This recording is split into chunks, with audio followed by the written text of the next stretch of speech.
Hi everyone.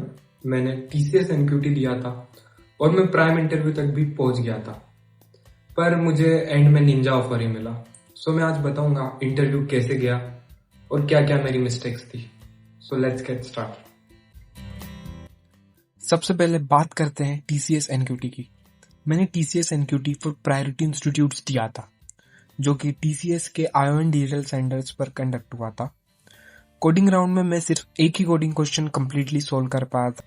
दूसरा question भी मुझे आता था, लेकिन उसमें इनपुट प्रॉपर्ली वर्क नहीं कर रहा था। शायद एडिटर यूज करने में मेरी कोई मिस्टेक थी, जिससे मैं उसे कंप्लीट नहीं कर पाया। उसके बाद भी मुझे प्राइम इंटरव्यू के लिए शॉर्टलिस्ट कर लिया गया।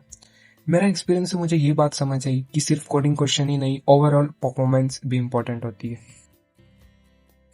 एक छोटी सी एडवाइस दूं तो एग्जाम से पहले एक बार टीसीएस का कोड एडिटर और उसका इनपुट फॉर्मेट देख कर जाना।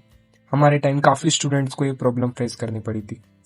खैर, टेस्ट क्लियर हो गया और मुझे प्राइम इंटरव्यू के लिए शॉर्टलिस्ट कर लिया गया। इंटरव्यू से एक दिन पहले हमें डॉक्यूमेंट वेरिफिकेशन के लिए बुलाया गया था। हमारे कॉलेज से लगभग 400 स्टूडेंट इंटरव्यू के लिए शॉर्टलिस्ट हुए थे। उसमें से अराउंड 100 प्राइम, 100 डिजिटल और बाकी के निंजा के लिए।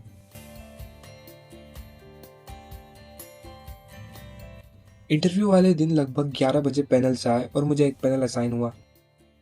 जब मैं रूम में गया तब सिर्फ मैनेजर थे और टेक्निकल इंटरव्यूअर अभी तक नहीं आए थे।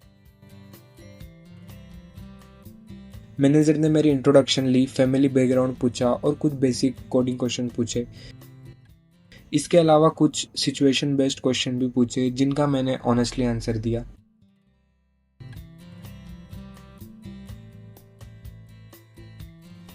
डिस्कशन के एंड में उन्होंने मुझसे कहा, लगता है तुम्हारे साथ अच्छा डिस्कशन कर सकते हैं। उसके बाद उन्होंने मुझे बाहर टेक्निकल इंटरव्यू के लिए वेट करने के लिए कहा।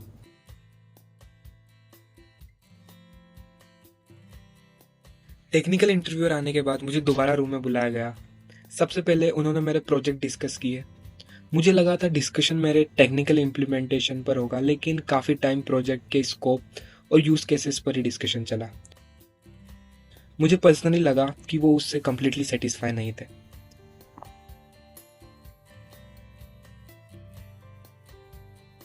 उसके बाद उन्होंने मुझे एक डीएसए क्वेश्चन दिया और वो क्वेश्चन उतना डिफिकल्ट नहीं था, लेकिन मैंने यही अपनी सबसे बड़ी मिस्टेक की। मैंने सोचा कि प्राइम इंटरव्यू है तो मुझे क्वेश्चन बहुत जल्दी सॉल्व करना चाहिए। पैनिक में मैंने कोड लिख दिया और बिना प्रॉपरली वेरीफाई किए इंटरव्यूअर को दिखा दिया।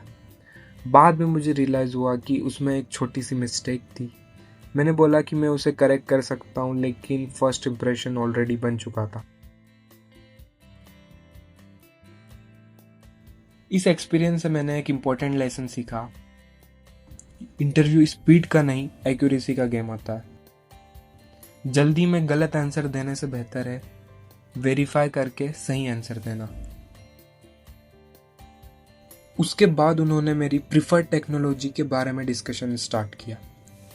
इंटरव्यू से कुछ दिन पहले टीसीएस की तरफ से एक सर्वे फॉर्म आया था, जिसमें प्रिफर्ड टेक्नोलॉजी चूज करनी थी। उस टाइम मैंने साइबर सिक्योरिटी सिलेक्ट कर दी थी, बिना ये सोचे कि इंटरव्यू में उस टॉपिक पर भी डिस्कशन हो सकता है। इंटरव्यू में उन्होंने साइबर सिक्योरिटी से रिलेटेड क्वेश्चन पूछे। जितना मुझे पता था मैंने ऑनेस्टली आंसर दिया। इंटरव्यू के दौरान मैंने एक और चीज़ नोटिस की। टेक्निकल इंटरव्यूअर और क्वेश्चन पूछना चाहते थे, लेकिन मैनेजर 2-3 बार बोल चुके थे, I think we are done with this interview. इस वजह से मुझे इंटरव्यू थोड़ा रश्ड लगा। हो सकता है इसका रिजल्ट पर कोई इम्पैक्ट ना हुआ हो, मैं क्लेम नहीं कर सकता, लेकिन मेरा एक्सपीरियंस ऐसा ही था।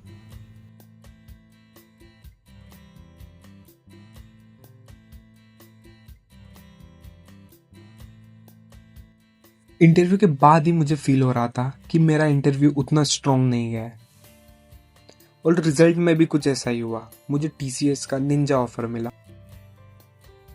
इनिशियली थोड़ी डिसअपॉइंटमेंट थी, लेकिन जब मैंने ओवरऑल रिजल्ट देखा तब मुझे कंपटीशन का लेवल समझ आया। हमारे कॉलेज में करीब 80 को निंजा, 15 को डिजिटल और सिर्फ 1 को प्राइम ऑफर मिला था। So selection criteria was tough. एक और ऑब्जर्वेशन मैंने नोटिस की, जितना मैंने देखा प्राइम इंटरव्यू देने वाले बहुत कम स्टूडेंट्स को डिजिटल मिला था। ज़्यादा कैंडिडेट्स को या तो निंजा ऑफ़र मिला था या फिर कोई ऑफ़र नहीं मिला था। ये सिर्फ मेरी ऑब्जर्वेशन है।